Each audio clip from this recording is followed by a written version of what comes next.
Una diferencia innecesaria, pero déjenme decirles, muchachos, de que lamentablemente sí es necesaria.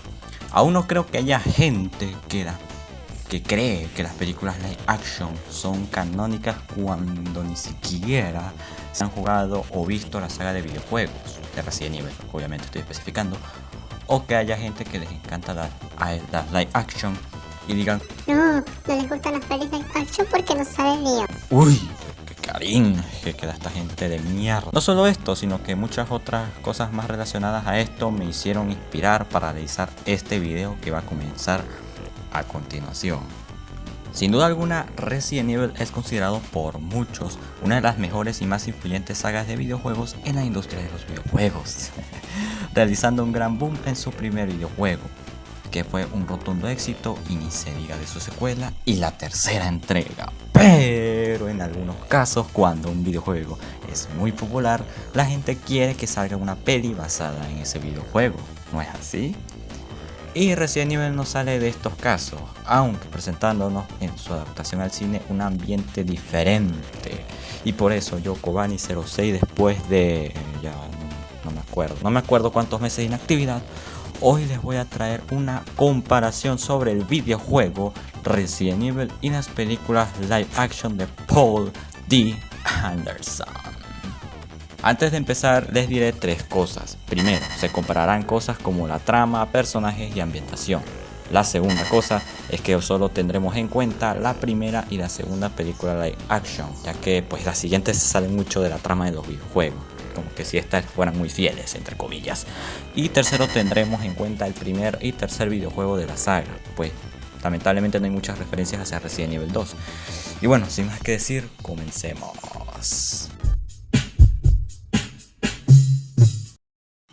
Empecemos a comparar tramas. Empezamos a comparar la trama del primer videojuego como de la primera película live action. Empezaremos con una película de Resident Evil, obviamente. La película de Resident Evil comienza en las instalaciones subterráneas de Umbrella, donde todo al parecer va excelente, hasta que este frasco que contiene el virus T, que de hecho ese líquido me recuerda mucho al enjuague bucal, se cae y suelta dicha sustancia, que se esparce por las instalaciones desatando caos. Mientras tanto, se nos presenta una mansión y a nuestra protagonista, Alice, no me acuerdo, una vigilante que despierta sin memoria de quién es o de cómo ella está allí. No solo está ella, sino que también un oficial de policía llamado Matt. Todo parece confuso hasta que llegan unos soldados de élite enviados por Umbrella, de los cuales solo son relevantes esta y este main, el resto no serán para nada relevantes, quienes están al tanto de lo que está pasando en las instalaciones, por lo cual Alice, Matt y los, entre comillas, fuerzas especiales se dirigen hacia allá. Mientras la trama avanza, nos informan cosas como que el virus T es una arma biológica y que este complejo se conecta con varias instalaciones subterráneas en todo el mundo, y ellos ahí están para destruir todas las pruebas del virus, que de hecho ya la gente está infectada con este y ahora pues son zombies. Que ya la misión estaba yendo mal, pues al llegar se encuentran a Spencer, alguien muy sospechoso, no solo eso, sino que se topan con una trampa mortal, matando al escuadrón, entre comillas, especial.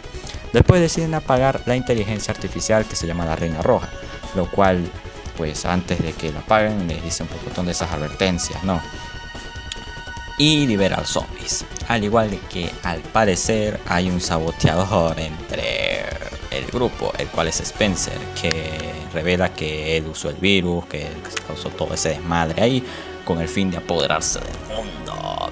La prota y sus compañeros deciden escapar del lugar dirigiéndose al tren donde está Spencer, pero ¡llegó el lechero! Se locó.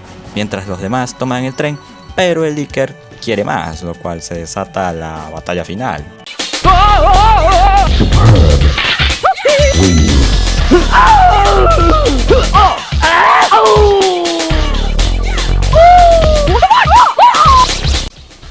Lo cual gana Alice y Matt, y cuando ya iban a escapar, los científicos de Umbrella los capturan, finalizando la película. Bueno, ahora pasemos al videojuego.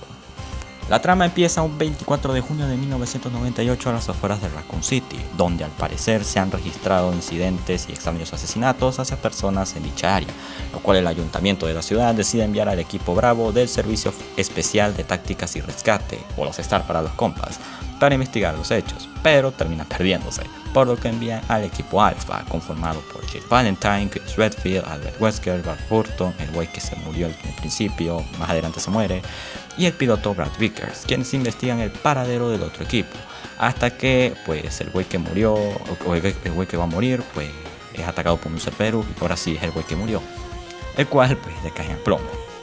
Mientras esto ocurre, el helicóptero los deja. Tal vez pensó que eran terroristas, no, tal vez, bueno, quién sabe. Mientras corren se encuentran una mansión. Dicha estructura al parecer está sola. Sin embargo, Chris Redfield se pierde y viceversa, por lo que exploran un poco el lugar y encuentran de por sí sangre y después al primer zombie.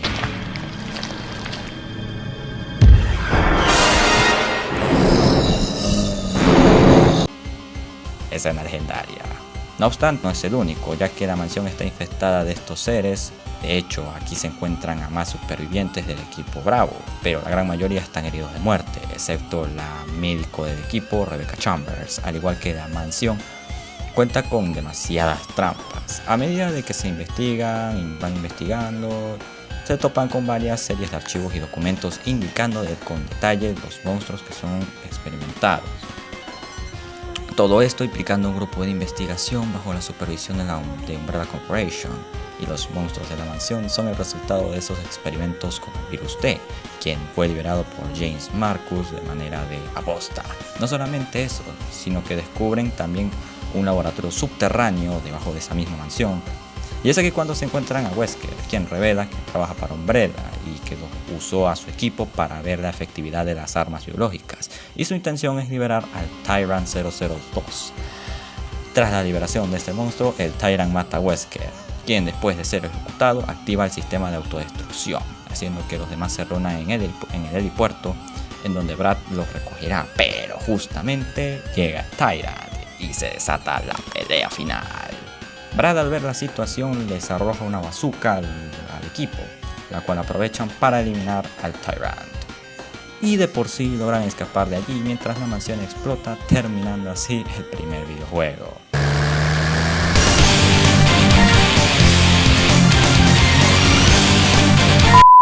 Ahora que vamos a la mitad de esta primera parte, hagamos la diferencia de trama entre ambas obras. Primero, en la película de Resident Evil, Umbrella envía un equipo de élite con el objetivo de contrarrestar al virus T, que anda suelto en uno de los varios laboratorios subterráneos de Umbrella, el cual parte del equipo muere al principio por las trampas, y bueno, ¿qué trampas? Una sola.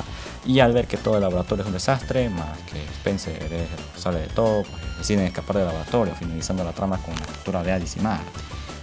Por otra parte, en el videojuego son enviados dos equipos de fuerzas policiales en un principio a investigar las montañas Arklay, una serie de incidentes, el cual el primero se pierde y pues el otro acude en su ayuda, para luego refugiarse en una mansión, en donde se experimenta ilegalmente con el virus T a personas, animales y plantas. El equipo Alpha, al ver esto, tratan de comunicarse con Brad para escapar del lugar y revelar los acontecimientos que ellos mismos vivieron, finalizando la trama con el escape de varios personajes y la autodestrucción de la mansión. Lo cual la diferencia aquí es casi en todo, en especial en los objetivos de los protagonistas, ya que por un lado van a eliminar la amenaza del virus T, mientras que la otra es sobrevivir en una mansión y esperar a que sean rescatados. Al igual que los roles aquí son demasiado diferentes, pues en la película todos trabajan para Umbrella y pues en el juego son policías independientes, Bueno, ahora vamos a la segunda entrega de las películas. Todo comienza horas después del incidente de laboratorio. Al parecer, pues los zombies llegaron a la superficie y amenazan con infectar a toda la ciudad de Raccoon City, por lo cual Umbrella decide evacuar a todo su personal de la ciudad. Todo bien hasta que... Ojo que esta niña va a ser muy relevante. Pasan algunas horas y ya los zombies hacen de las suyas en la ciudad, por lo que Jill Valentine del videojuego, y decirle a todos los que están allá, pues sus compas policías, que se larguen de allí. Por otra parte, Timothy Kane, alguien de Umbrella, activa el proyecto Alice, mientras que la ciudad está siendo amurallada y mercenarios de Umbrella tratan de contener el virus. ¿Y los militares? Pues no lo sé. Por otro lado, Charles Ashford, un importante científico, no quiere abandonar la ciudad, pues Umbrella va a lanzar una bomba nuclear. No sé por qué una empresa tiene armas nucleares, muy extraño, ¿no? Bueno, ya que su hija al parecer no logró escapar, me refiero sí a la niña del comienzo del accidente, por lo que deciden rastrearle y después logra encontrarla en una escuela, pero cómo la va a buscar no lo sabemos. Mientras tanto, Jill y otros personajes están en una catedral repleta de bichos. Parece que no les ganarán hasta que se encuentran a Alice y los decide acompañar por la ciudad, en donde se encuentran a muchos zombies y también aliados, como este negro y Carlos Oliveira, sí, también el del videojuego. Y por otro hemisferio, Cain decide activar el proyecto Nemesis.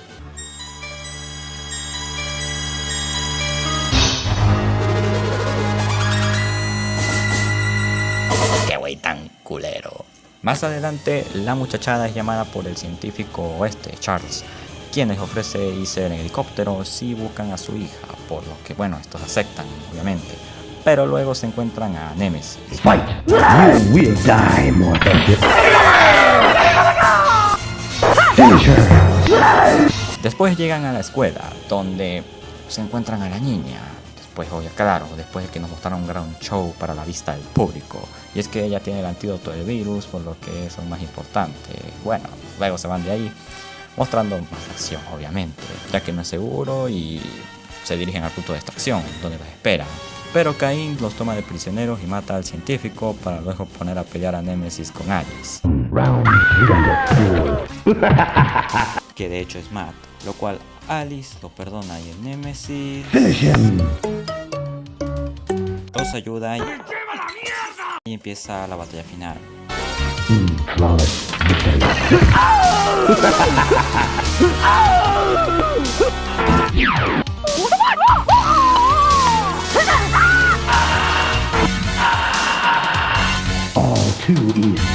Después de esto, todos los buenos escapan, se muere, en fin. Gracias a Dios. Ah, mentira. El helicóptero es alcanzado por la onda y se estrella. Después Alice al parecer tiene poderes y es asomada, por lo que la película culmina. ¡Ay, qué pedazo de mierda! Ahora vamos con Resident Evil 3. ¡No! ¡No! Pero el videojuego. Gracias a Dios. Todo comienza el 28 de septiembre de 1998. Raccoon City está sufriendo una epidemia rara de una enfermedad que vuelve caníbales a las personas. Oye, pero cuéntame cómo pasó todo eso. Bueno, días antes un equipo enviado por Umbrella decide buscar una muestra de virus G a un científico, el cual lo madrean y se llevan la muestra. Bueno, no de todo. Mientras, sin embargo, el científico tenía en su maletín también un frasco de virus T, el cual estaba roto y pues las ratas lo consumen como si fuera comida, y de ahí el desmadre que está ocurriendo. Pero bueno, es en esta situación cuando Jill Valentine decide escapar de la ciudad, pero primero pues un descanso, ¿no? Jill continúa con el escape. Más adelante se encuentra con Brad Vickers, sí, el piloto del primer videojuego, ¿lo recuerdan? Quien le dice a Jill que algo persigue a los miembros restantes de los Stark y los anda matando. Bueno, tal vez son esas mafias quienes deciden buscar venganza por ahí, ajustar cuentas viejas mientras la situación, a lo que Jill tiene en cuenta. Pero cuando llega a la estación de policía ve a Brad también, y también a los que los está siguiendo, el Nemesis. ¡Madre de Dios! ¡Qué chica! ¿What? Jill se las ingenia para escapar del bicho mal en más de una ocasión. Esta no va a ser la única vez que se lo encuentre. Más adelante se topa con un miembro de las VSS, Carlos Oliveira, quien tiene la misión de rescatar a cualquier civil del desastre, algo así como una tapadera de Umbrella, y que Jill desconfía, pero el joven en realidad solo quiere atención de ella. No es broma. Ya después Jill se topa con otros supervivientes en una tranvía, pues mercenarios que también trabajan para Umbrella. Estos son Mijael y Nikolai, quienes van a abortar la misión debido a las bajas en sus filas, así que mejor van a reparar el tranvía para llegar a la torre del reloj, su punto de extracción. Ya después de reparar el tranvía, lo ponen en marcha, pero de la nada aparece ¡El lechero! otra vez para matar a Jill, o eso es lo que aparenta. Pero Mijail trata de detenerlo y ve que no puede, así que decide sacrificarse con una granada. F por Mijail. Pero la explosión hace descargar el tranvía. Lo bueno es que ya están en la torre del reloj, así que Jill llama la atención y llega un chopper a rescatarlo. Pero Nemesis destruye el helicóptero y se acerca a Jill. ¿Será que Nemesis recapacitará como en la película? ¡Te amo, chiquita! ¡Te amo! Pues no, la infecta con el virus y se va. Luego Carlos llega a la escena y le dice a Jill que encontrará un antídoto. Un día después, Carlos se encuentra en el hospital y se encuentra con Nikolai, quien nos revela que es un supervisor, pero luego en una explosión, Carlos va al sótano y formula la cura del virus, y al ver de que hay bombas plantadas en el lugar, escapa, con la vacuna por supuesto, y cura a Jill. Así que estos se dirigen a una fábrica abandonada donde se topan con Nemesis, pero estos lo derrotan y lo arrojan en desechos corrosivos. Luego nuestro dúo se entera de que la ciudad será destruida por un misil nuclear para evitar la propagación del virus en todo el mundo, ¿no? Estos avanzan por las instalaciones y se encuentran con un gran generador y un cañón láser. Sí, un cañón láser. Jill activa el generador, pero al ocurrir esto sale Nemesis, que se come un Tyrant que está por ahí tirado y muta. Pero con ayuda de nuestro cañón, Jill lo mata y le da 2 tiros de pésame, que digo tiros de gracia. Y el dúo logra escapar de la ciudad gracias a Barry Burton y su helicóptero, mientras que la ciudad explota y fin.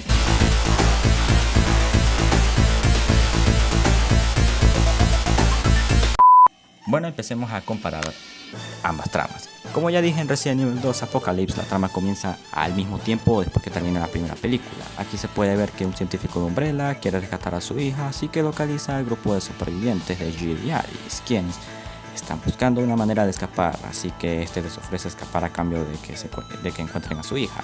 Pero Alice no sabe que es un experimento y debe enfrentarse a otro experimento para ver quién es el más fuerte entre ambos. Y en Resident Evil 3, en el videojuego, la historia ocurre 3 meses después de los acontecimientos de la mansión, y un virus se ha esparcido por la ciudad y Jill Valentine tiene un objetivo, y es el de escapar de allí.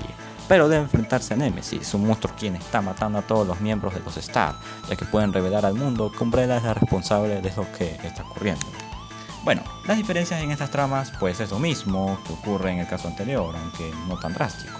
A pesar de que los protas coinciden con el objetivo principal, el desarrollo de la trama en la película es muy distinto al del videojuego. Roles un poco diferentes, entre otras cosas que no me dan para contar porque se nota obvio. Ya se nota, es obvio, ¿no? Ahora vamos con un punto muy fuerte en mi opinión, que es el de los personajes. Empecemos con los primeros. En la película se nos presentan a los siguientes personajes: Alice Abernathy, la principal protagonista, la cual tiene poderes y esas mamadas, así que va recordando quién es poco a poco. Solo se sabe que trabaja para Umbrella como vigilante. Matt Addison, el compañero. Los enviados de Umbrella, los cuales nada más Kaplan y Rain, estos dos son los más relevantes, los demás no son muy relevantes en mi opinión. Spencer, el malo de la película. Y no me puedo olvidar de los enemigos, como los típicos Zombie Licker y otras cosas por ahí, Diane y los Cerberus y la Reina Roja. Mientras que en el videojuego están Chris Redfield, uno de los 2 protagonistas, Jill Valentine, la otra protagonista, Barry Burton, Albert Wesker, capitán del equipo Bravo y enemigo del juego, el piloto Brad Vickers y el negro que se muere al principio. Y los miembros del equipo Bravo, de los cuales se van encontrando agonizando, excepto Rebecca Chambers, quien está ilesa.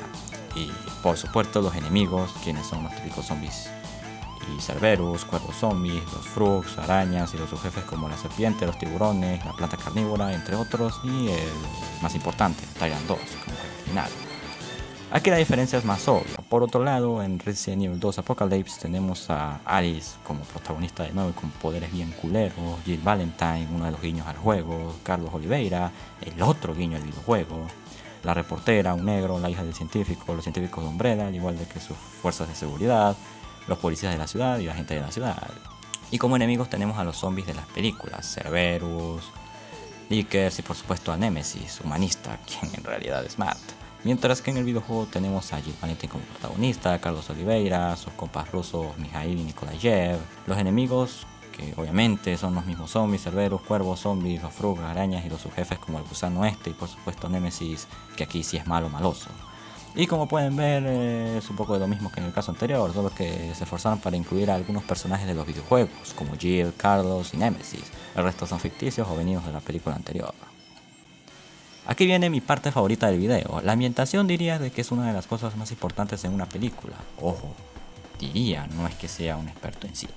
Empecemos a comparar como siempre estos dos de acá. En la primera película mayormente están en un laboratorio subterráneo de Umbrella, compuesto casi que mayormente por pasillos que por oficinas, y hay una trampa mortal de rayos láser. El transcurso de la historia de la película dura casi que una noche entera. Podemos decir de que querrían un ambiente más moderno que el presentado en la obra original.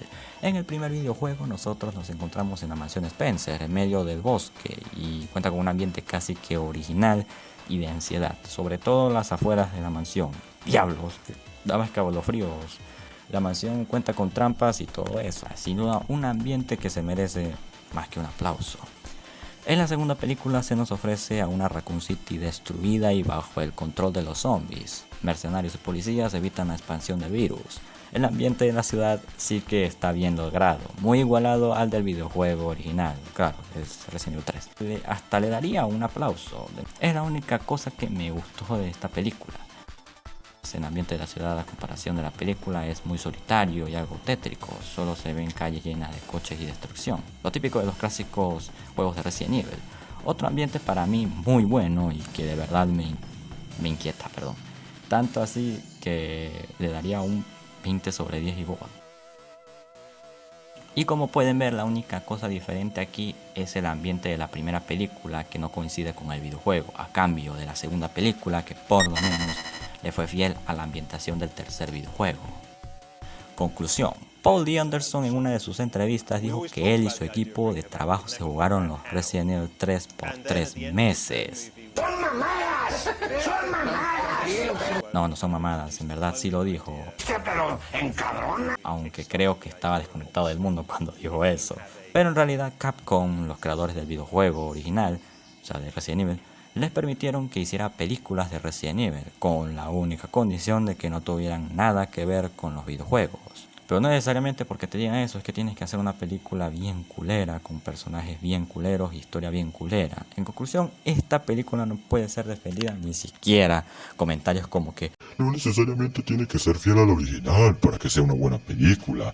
Esto te lo juro que no aplica en este caso. Es el equivalente que tú seas fan de Dragon Ball y defiendas la película de Dragon Ball Evolution. Créeme. En conclusión, estas películas live action no serán igual y jamás y nunca los videojuegos. Solo puedo decir de que no se merecen llamarse Resident Evil. Y bueno, gente, hasta aquí el video. Espero que de verdad les haya gustado. Les juro que este guión se empezó a escribir desde mayo y la idea es del año pasado de este video. Es bastante viejo, a decir verdad. Y recién lo terminé el 4 de octubre de este año a las 8:22 de la noche, para ser específicos. Y si quieren que haga otra comparación en un futuro, háganmelo saber en los comentarios, que ahora trataré de estar activo. Y bueno, quiero agradecerle a Gposting y a SpideyJG por incluirme en sus proyectos. Bueno gente, ojalá vernos en otro próximo video. Chao, cuídense, suscríbanse por favor.